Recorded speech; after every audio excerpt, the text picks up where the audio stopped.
सिर्फ दो चीज़ें हैं, एक शारीरिक स्वास्थ्य और एक मानसिक स्वास्थ्य। शारीरिक स्वास्थ्य के विषय में तो काफ़ी जागरूकता बढ़ी है और लोग इसके प्रति काफ़ी सजग हैं, पर वास्तव में मानसिक स्वास्थ्य क्या है, इसके विषय में कुछ ठीक से परिभाषा नहीं मिलती। तो योग के दृष्टिकोण से मानसिक स्वास्थ्य क्या है? अगर स्वास्थ्य शब्द को तुम देखो,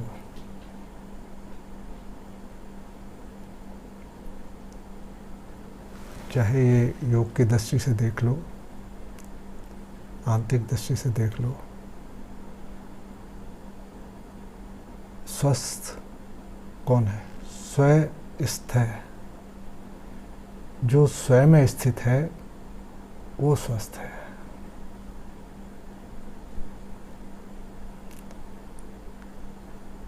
तो स्वयं से बाहर क्या है? मन। तो यदि कोई स्वयं से कट के मन में स्थित है तो मानसिक रूप से स्वस्थ हो ही नहीं सकता, क्योंकि स्वास्थ्य जिसे हम कह रहे हैं,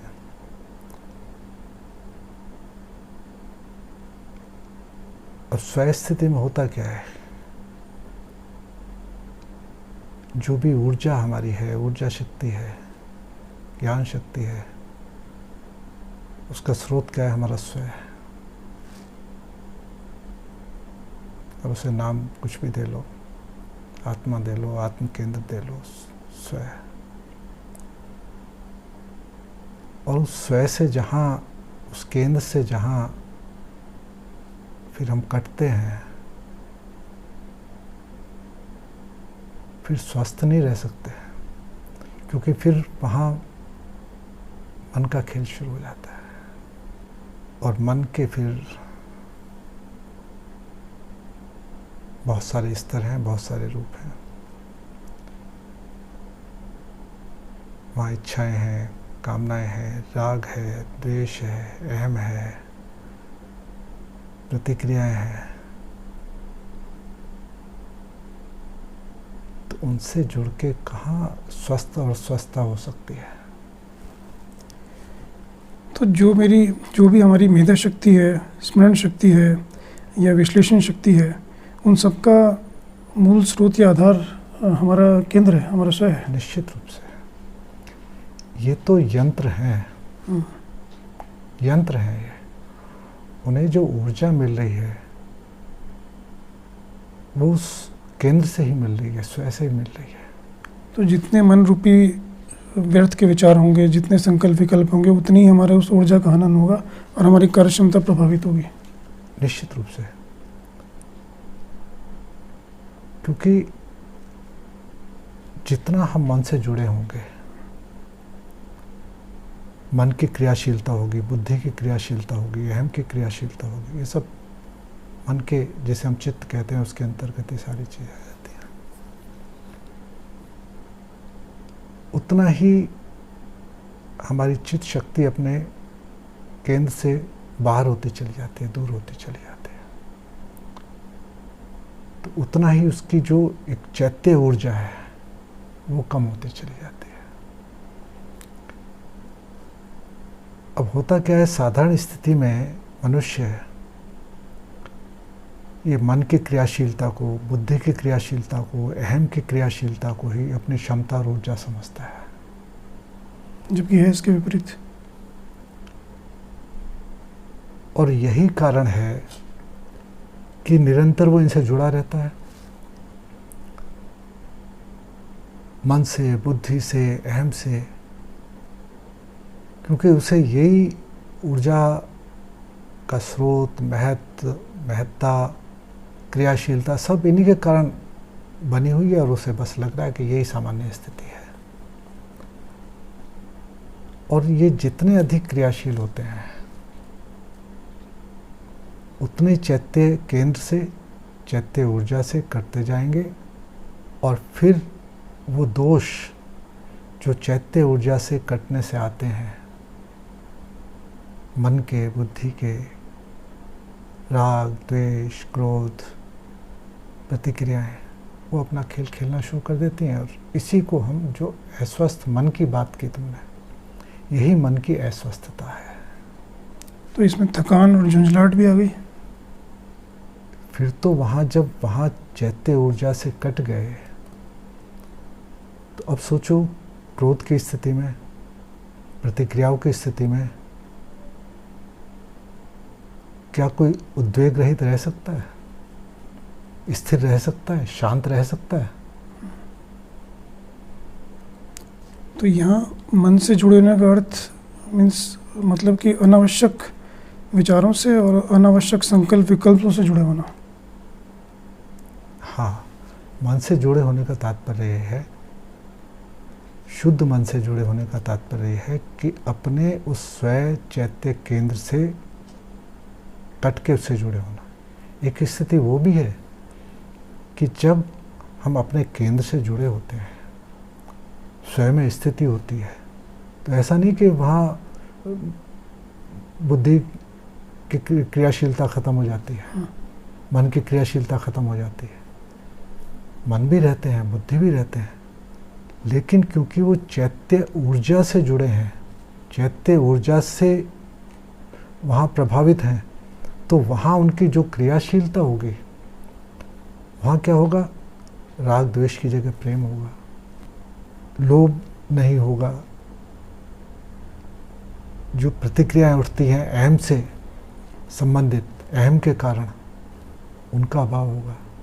तो वहाँ स्थिरता भी होगी, शांति भी होगी, आंतरिक ऊर्जा भी होगी, कर्तव्य निष्ठा, ईमानदारी, सच्चाई भी होगी, प्रेम भी होगा।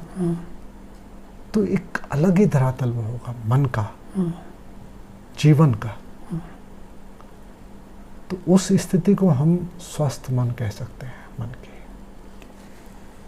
तो यदि कोई व्यक्ति मानसिक रूप से स्वस्थ है, तो क्या ये निश्चित है कि वो शारीरिक रूप से भी स्वस्थ होगा या हो जाएगा? बिल्कुल बिल्कुल बिल्कुल निश्चित है। मन की स्वस्थता के बिना शारीरिक रूप से कोई स्वस्थ रह ही नहीं सकता, संभव ही नहीं है।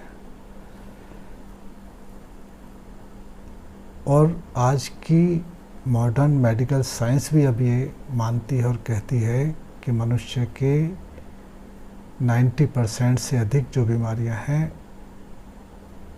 वो मन से संबंधित है, मन के कारण है।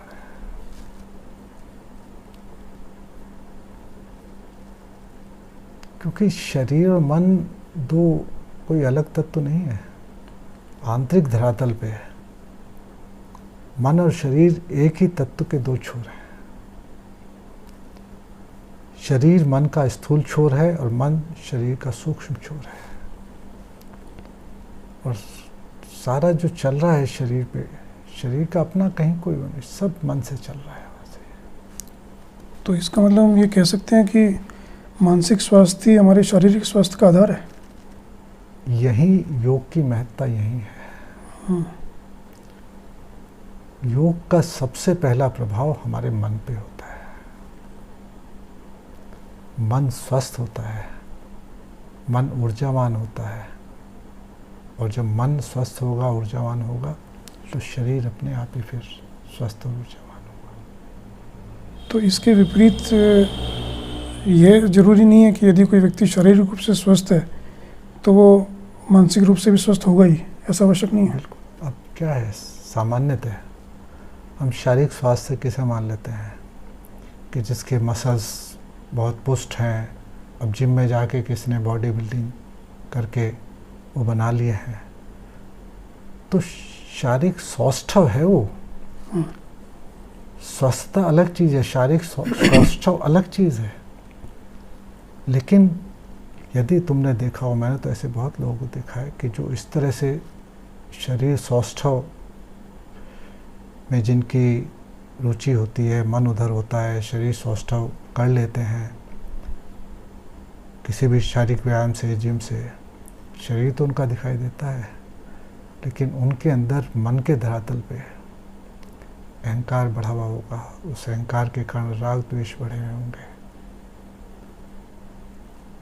तो उसे मानसिक स्वास्थ्य नहीं कह सकते। पर ये निश्चित है कि जो भी व्यक्ति मानसिक रूप से स्वस्थ होगा, शारीरिक रूप से स्वस्थ होगा ही। स्वस्थ जिसे स्वास्थ्य कहते हैं, शारीरिक स्वास्थ्य नहीं, स्वस्थ होगा। तो मतलब कि वो विभिन्न प्रकार की बीमारियों से भी बचा रहेगा निश्चित रूप से। तो ऐसे व्यक्ति के अंदर इम्यूनिटी पावर या प्रतिरोधक क्षमता भी ज़्यादा होगी। बिल्कुल बिल्कुल होगी। तो इसका मतलब हमारी इम्यूनिटी का संबंध भी हमारे मानसिक स्वास्थ्य से है। बिल्कुल निश्चित। तो कुछ आयुर्वेदिक जड़ी बूटियाँ खाने से या दवाइयाँ खाने से इम्यूनिटी जो लोग बढ़ाने की बात करते हैं, तो वो कितना कारगर है यदि मानसिक स्वास्थ्य उसका आधार है? अब यहाँ फ़र्क है। आयुर्वेदिक दवाइयाँ तुमने कहा, और जो एलोपैथिक हम लेते हैं भले इम्यूनिटी के लिए, उसमें फ़र्क है।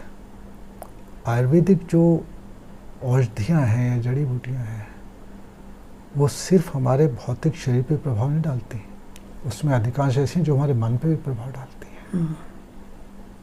और इसीलिए उनका कुछ उनकी असर प्रभाव ज़्यादा होता है। अब जैसे ब्राह्मी है, उसका सीधा संबंध हमारे मन से, मस्तिष्क से है, वहाँ प्रभाव पड़ता है, स्मरण शक्ति से है, मेधा से है। तो ऐसी भी आयुर्वेदिक औषधियाँ हैं जो हमारे मस्तिष्क पे और हमारे मन पे प्रभाव डालती हैं।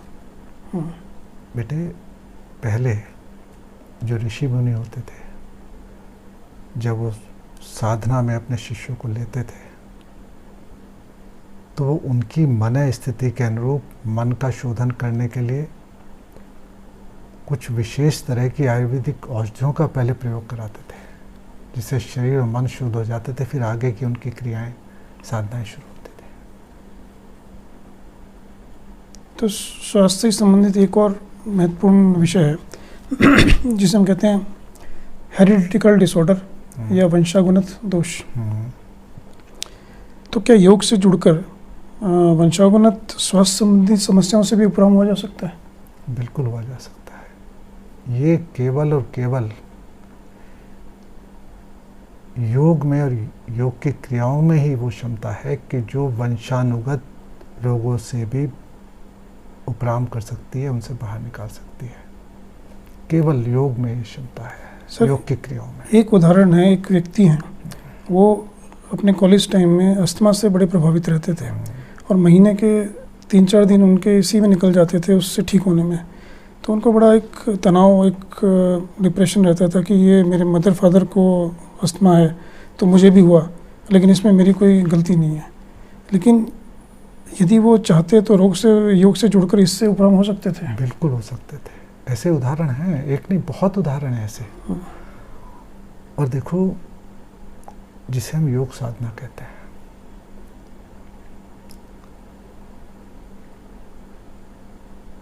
पहले तो ये देखो कि हर व्यक्ति का जीवन,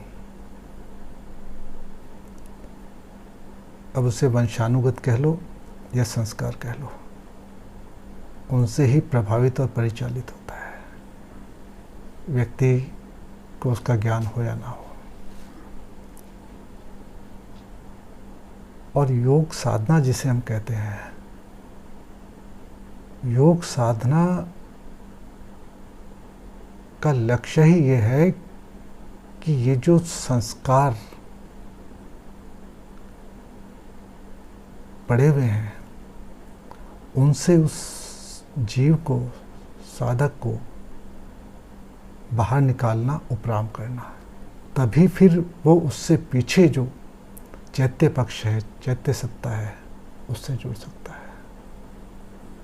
जब तक वो संस्कार बने हुए हैं, पड़े हुए हैं, वो पूरी तरह से अपने चैत्य से नहीं जुड़ सकता।